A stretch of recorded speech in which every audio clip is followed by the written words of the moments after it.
I tried college, but was ill prepared for school. I had traveled out of state for school. Immediately upon my return, I enlisted in the Marine Corps. My service took me to Parris Island, where I attended Marine Corps boot camp in 1983 and was assigned to Fleet Marine Forces upon graduation. For the next several years, I would be deployed to numerous places around the globe. It wasn't until 1991 that I would be tested and my childhood fantasies about war would be shattered forever. In August of 1990, Iraq invaded Kuwait. This would set off a chain of events that would eventually bring American forces in direct combat with the Iraqi military. I arrived in Saudi Arabia in early September as part of Regimental Combat Task Force 17. We were quickly deployed along the Saudi Arabia front. We would spend the next several months conducting training in preparation for the invasion of Kuwait. On January 17, 1991, the air campaign started. I remember distinctly looking at the sky and seeing hundreds of American and coalition aircraft flying overhead. It was the middle of the night, and just a few minutes after I observed the first waves of aircraft, I can see the explosions as munitions were dropped on Iraqi forces. I remember feeling excited about the prospect of combat. My troops were feeling exhilarated and were anxious to start our track into Kuwait. For 5 straight weeks, Iraqi forces were mercilessly bombed. I remember thinking that nothing could survive the onslaught of bombs. I was very wrong about my assessment, and I would soon find out how ill-prepared we were. On February 24, 1991, the massive ground campaign commenced. I was part of an obstacle-clearing detachment. My job was to create a gap in the Iraqi minefields so that our forces could flow through and attack Iraqi forces on the other side. As our units moved to the mine belt, I remember seeing the first muzzle blast and could hear artillery and mortar fire. We reached the minefield and quickly deployed explosives to create a lane for our forces. Once through the gap, we continued to engage Iraqi troops who were entrenched along the mine belt. For the next 100 hours, I would come to understand how fear, exhaustion, stress, and the fog of war were so much different than what I envisioned during my childhood days of watching war movies and playing with friends. The screaming, the smell of burning oil wells and tanks, and the dead Iraqi troops littering the landscape was a very sobering experience, not to mention the casualties and the deaths that we endured on our own side. And we all felt shell-shocked. An article written in the Chicago Tribune described it as such: create a situation where military men, and now women, are constantly in fear, fatigued beyond belief, surrounded by gunfire and bombing explosions, capable of responding with fatal violence in a situation that is anything clear but, and you have the conditions that make for shell shock.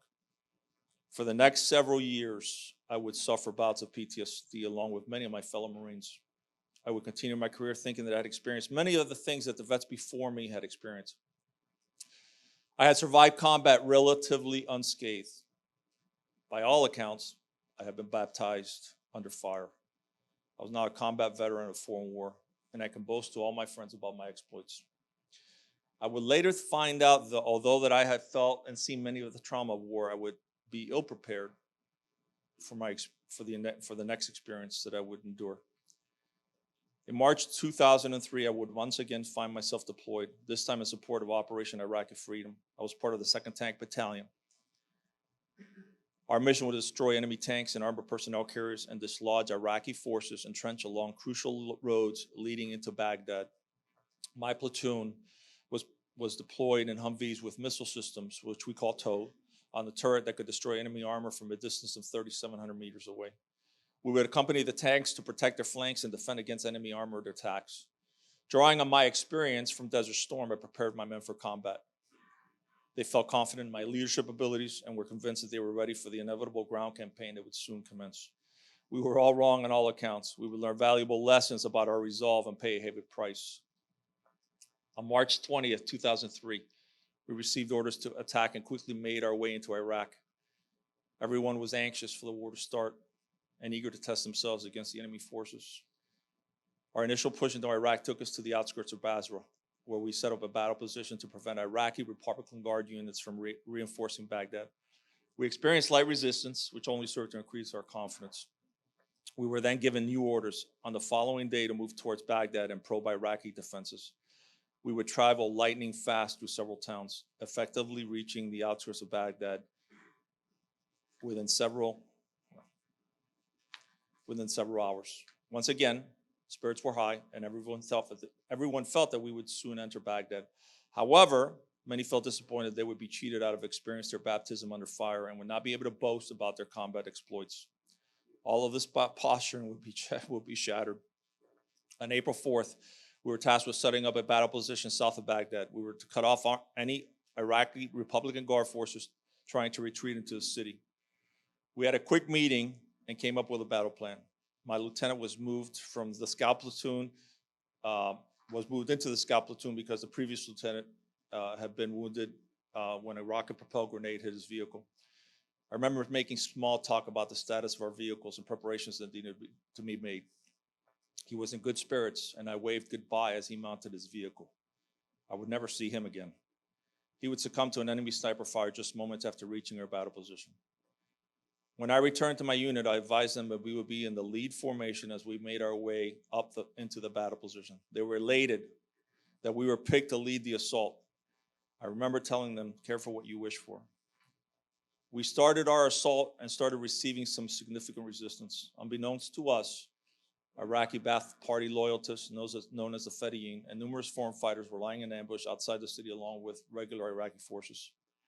Upon reaching our objective, we engaged in fierce fighting with those enemy forces defending the area. That day, we would all be tested. We would lose many of our colleagues and experience a significant amount of casualties. We eventually made it to our battle position. The following day, we would capture Baghdad, culminating in most of the Iraqi forces surrendering, effectively sealing the fate of Saddam Hussein. We would participate in one more operation. We were tasked with capturing the city of Tikrit and eventually would be rotated back to the U.S. I've often reflected on that particular day.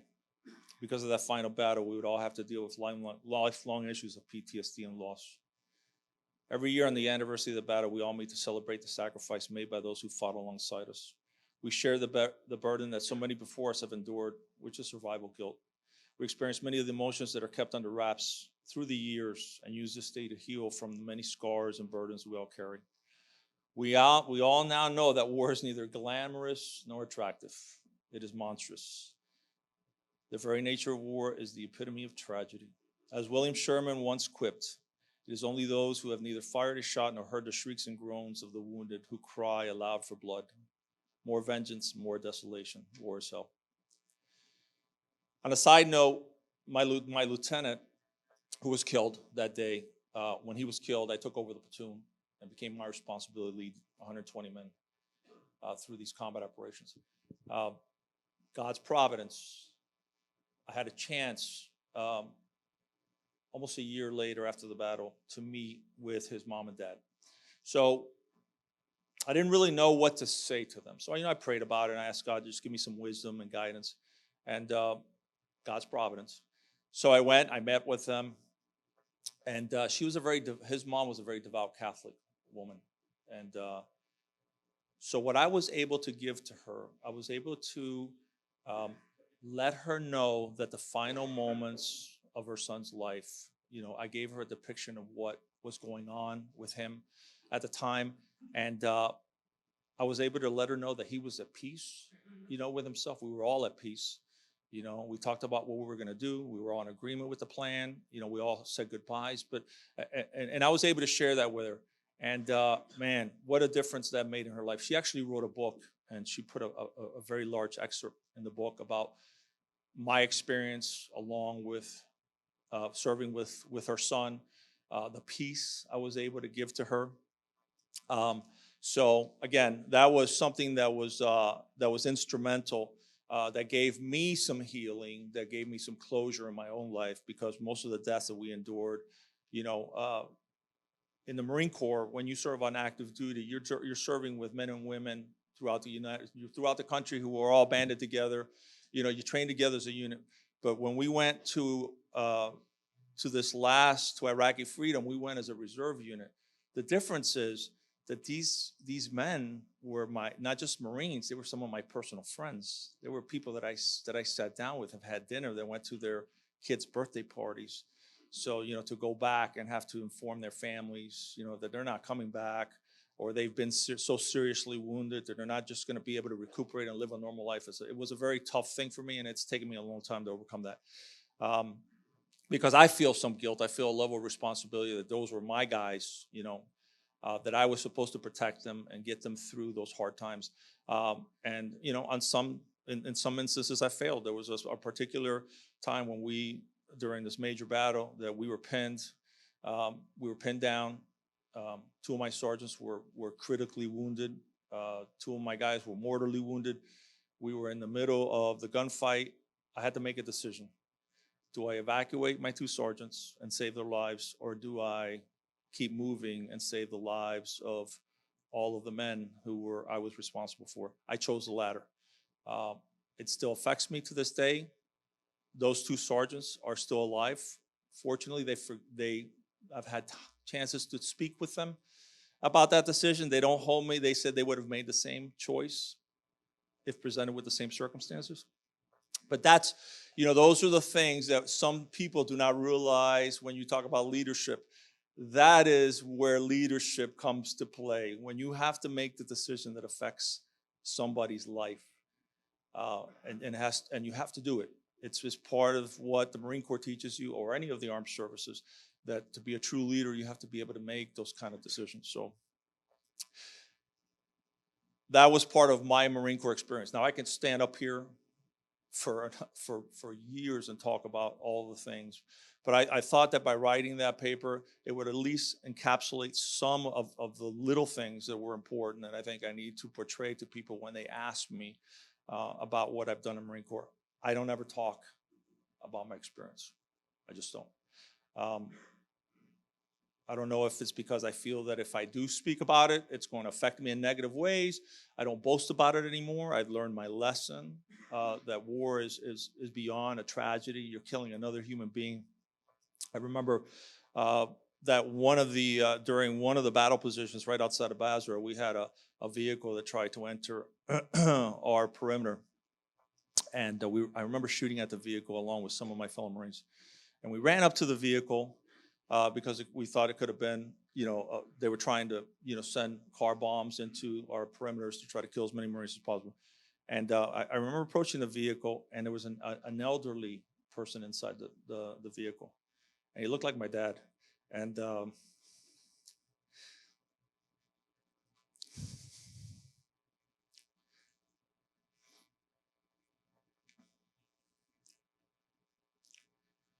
I remember looking down at him, and he put his arms out as if to say, why did you shoot me?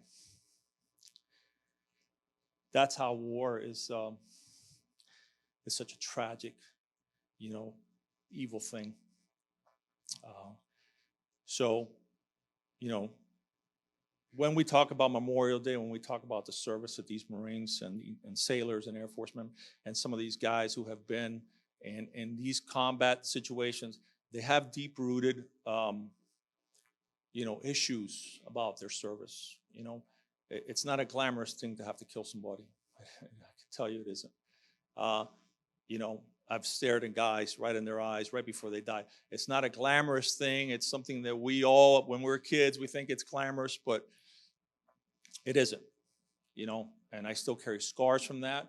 And God's providence, it has been God who has pulled me from that darkness, who has led me through my life to be able to cope with those things, to be able to encourage other members of the military who I've had a chance to minister to talk to encourage, to get them out of the dark spots that they find themselves in. So it was a tough time. Don't get me wrong, I am very grateful that I served my country to the very last day that I take a breath. I'm very grateful for my country. I would have done it again and again.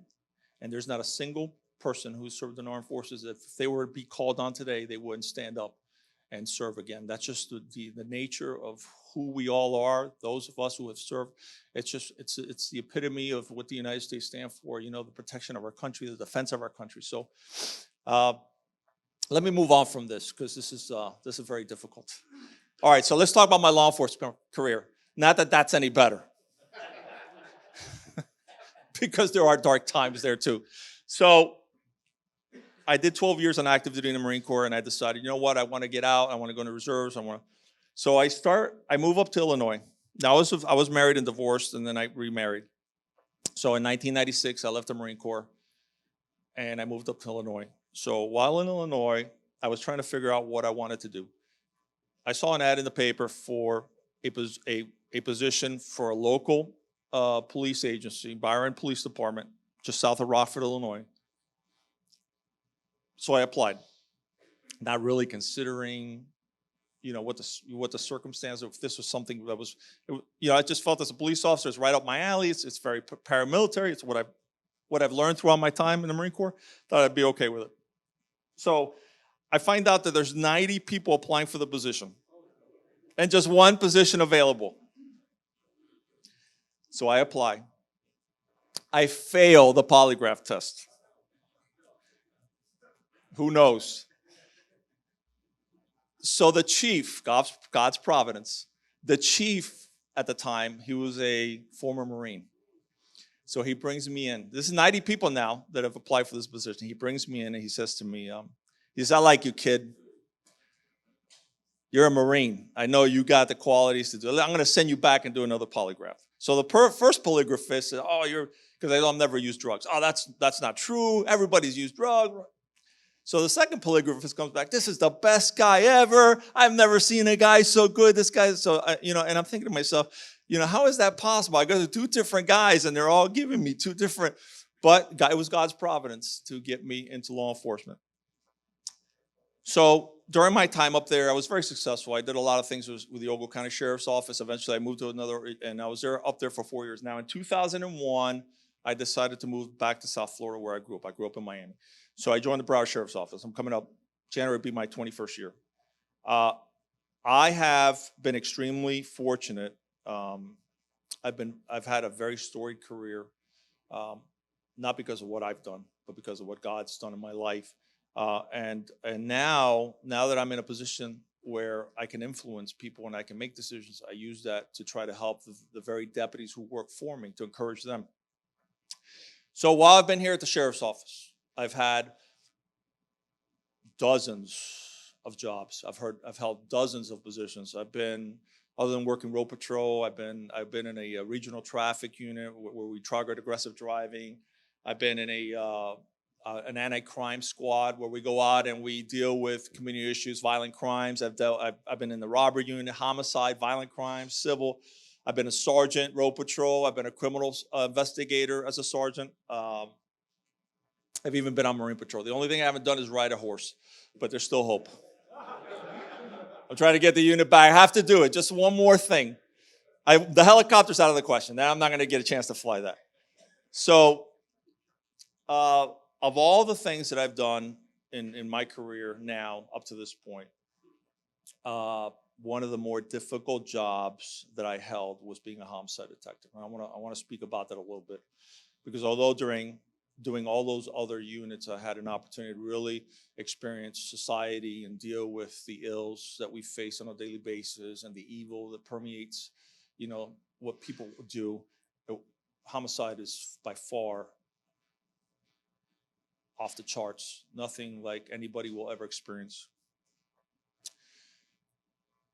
So I have a quote here that says, if there were a hell, then murderers, particularly mass murderers, would have to occupy the very lowest circle. I think many people do not understand what a horrific crime murder is. 1,300 death investigations in 7 years I completed in the homicide unit. Most of those images are ingrained in my memory, never to leave. I remember the screams of family members when I showed up at their doorstep to tell them that their loved ones was dead. And seeing the utter loss in their eyes. I remember the children, the suicides, the drownings. There was one instance where there was a little girl that walked up to me, beautiful, her and her brother, beautiful. I mean, these kids were beautiful. And she walked up to me and she says, "Officer, I want to thank you for saving my dad." Meanwhile, her daddy's hanging by a rafter in the basement of the house.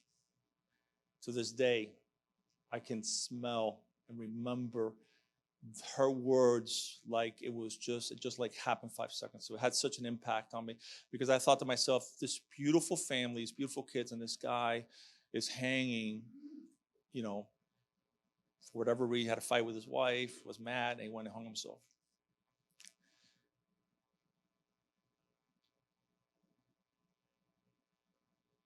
7 years is a long time to be in homicide. You know, it was only God's providence that got me through all of those years and all of those images and all of that heartbreak. Uh, the irony is, recently, a friend of mine who worked with me in the sheriff's office, her dad was retired Miami-Dade police officer, and he was in the homicide division.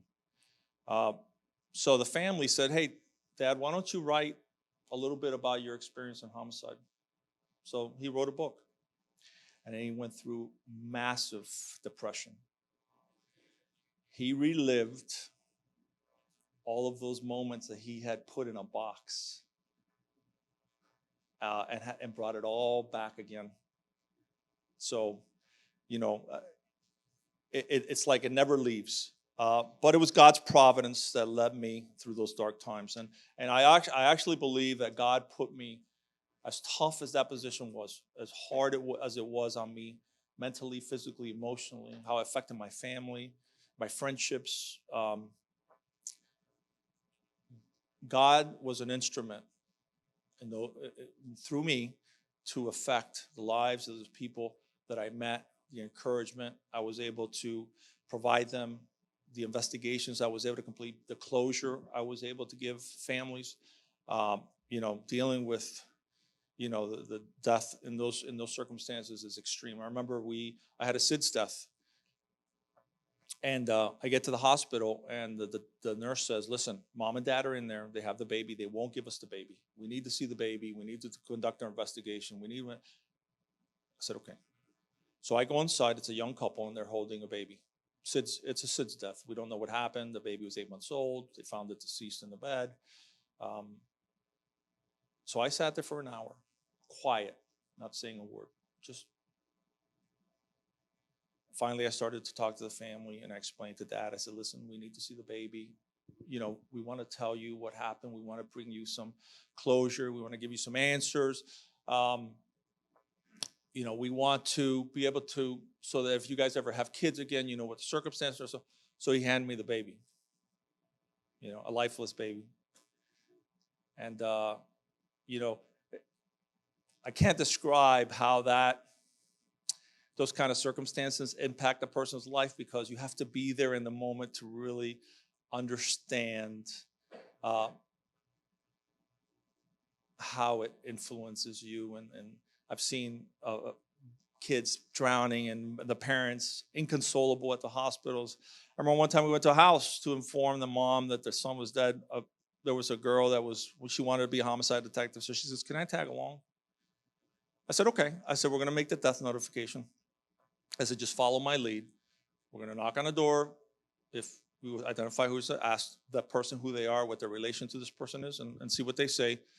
I said, "Whatever you do, don't panic." So Mom opens the door. We proceed to tell her that her son was shot and killed. Mom takes off running into the middle of the yard, in the front yard, and is running in circles, frantically screaming at the top of her lungs. And the detective that's with me is looking at me like, "Oh my God, what are we going to do?" I said, "We're not going to do anything. We're going to let her grieve. We're going to let her run until she can't run anymore. And then we'll grab her. We'll hold her up. We'll make some phone calls. We'll get some friends. We'll get some family members here and provide some comfort to the family." Things like that. That's why I think God used me during those times to really influence the people around me. Without God, no way. I'd probably still be suffering through a lot of emotional scars of the things that I've experienced and the things that I've seen. It made me a better person, because I was able to understand that although those things happen all the time, they're so dark and evil, that still God is in control of all of that. He was in control of my life during that time, and he was really instrumental in helping me move past that and get through that, and use that experience now to help those individuals that serve under me in the position that I'm currently at. So after I left homicide, I would go through several of those units that I described, only because I needed a break. I needed to detach myself from those circumstances. I needed to kind of, reinforce my position again and just figure out what it is that I wanted to continue doing in my career. I decided I want to take the lieutenant's test. Now, I did that because, I thought, well, I'm getting close to the end of my career. I got about 7 or 8 years, 10 years left. I want to, maybe do some administrative stuff. And, I need to separate myself from the road. It's a lot, 25 years doing this stuff. It's a lot of pressure. And so I take the lieutenant's test. And initially I started in the training unit where it was right after MSD. We were starting up the Guardian program. We were kind of redesigning the agency a little bit to address more of the crime trends that we were experiencing across the county. We were creating new units, I think. So I had some experience in doing those things, so I ended up there. And then I was eventually moved to Pompano as an executive officer for the position I'm currently in. So now that I'm the captain, I served under the captain then as executive officer. So God's providence. I'm serving as the executive officer in Pompano. Now, I pray every morning. That's my time with God. I sit down, before my wife wakes up, I sit down, I just pray. I ask for God's wisdom. I ask for peace. I pray for all my fellow deputies. I pray for the pastors in my life. I pray for my friends, for the church. I do all of those things. So on that particular day, I said to God, my life is yours. I mean, we've all had that prayer before. Whatever you want from me, I'm willing to do. So I go into the office. I sit down at my desk. The major calls me into his office as he says, hey, you're being transferred. Like, God? What's going on here? What do you mean I'm being transferred? He says, yep, the captain in Central Broward and the lieutenant there were fired. We need you to go over there. We need you to fix things, turn the place around, get everything going again. So I remember sitting in my car thinking, maybe I shouldn't have prayed that particular prayer that morning. Maybe I should have just held back a little bit. But God's providence. Why was it God's providence? Because I gave him my life. I put my trust in him. And he decided to let me know that he was in full control. I would end up going to Central Broward. I would end up turning the district around. We would reduce crime rate by 80% in the year that I was there. And because of that, the agency recognized my abilities and promoted me to captain. So I come back to Pompano. And now I'm serving as the captain there. There's 3 things that I tell my guys. First of all, I speak with every single deputy. Every single deputy that comes into my district, when they first join the unit, I sit them down and I speak to them at length about my own experiences because I want them to know what my competency level is.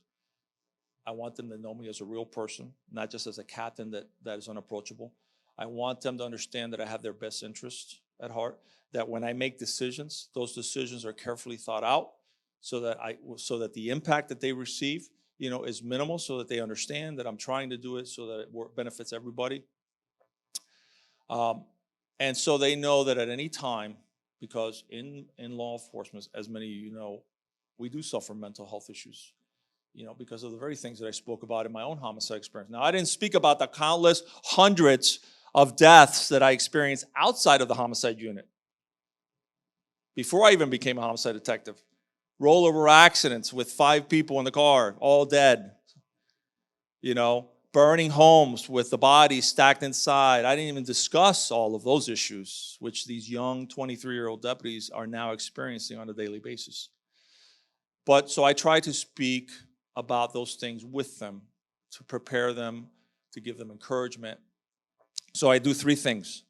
I tell them that the law enforcement career is about 3 things: timing, a little bit of ambition, and a little bit of luck.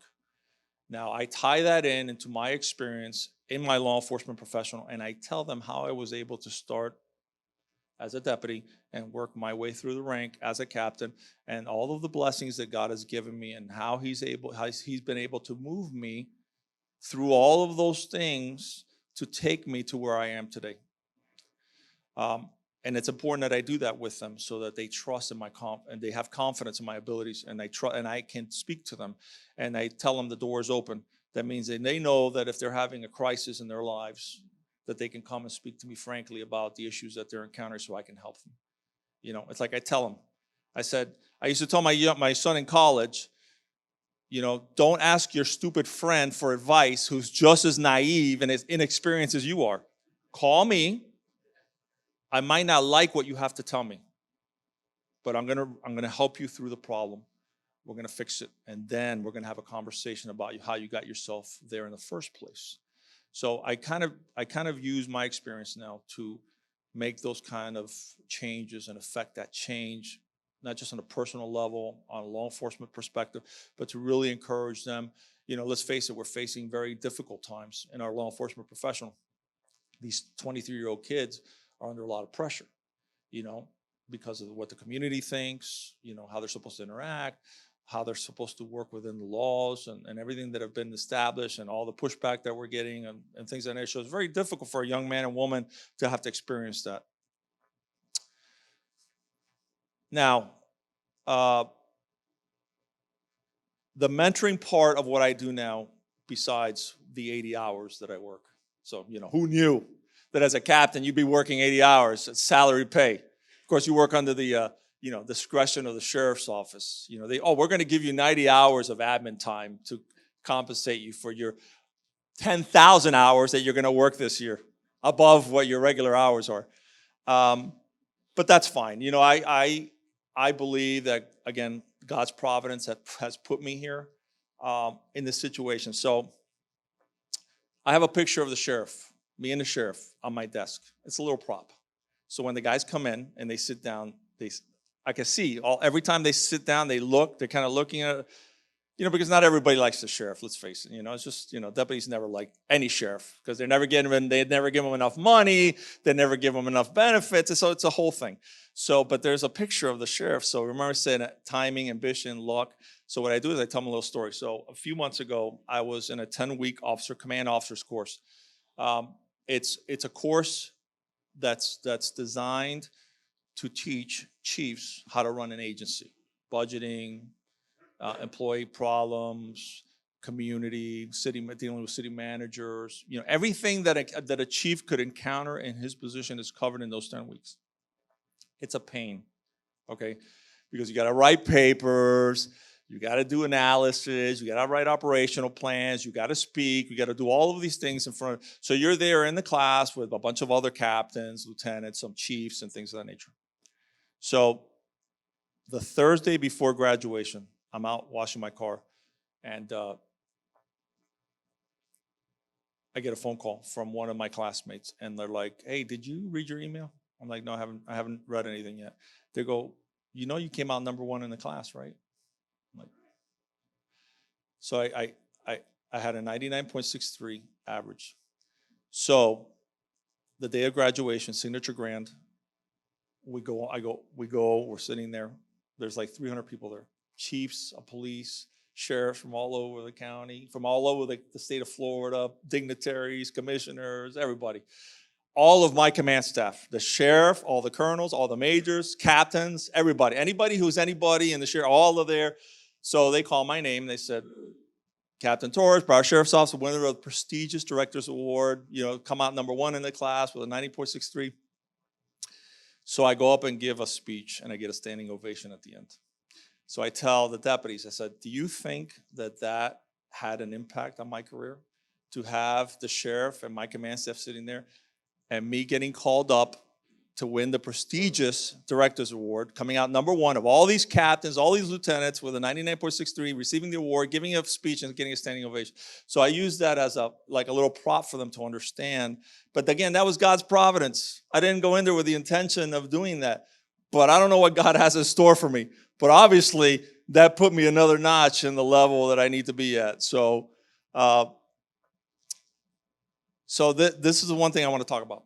So I said in the beginning that I started working here in the church as a detail officer. So I was at Coral Ridge the day that the pastor and his family were up on stage, and we prayed for them because they were coming here to start a new church.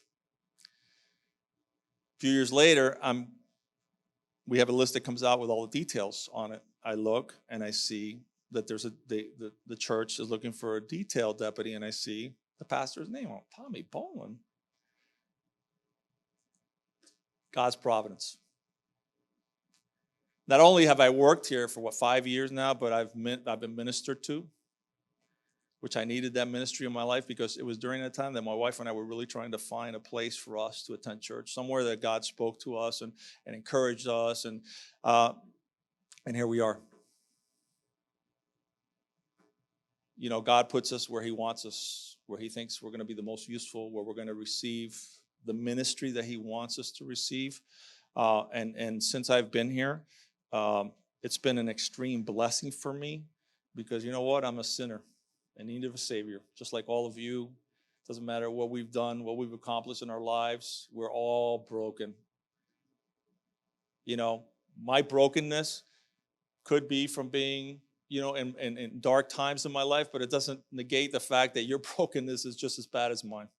You know,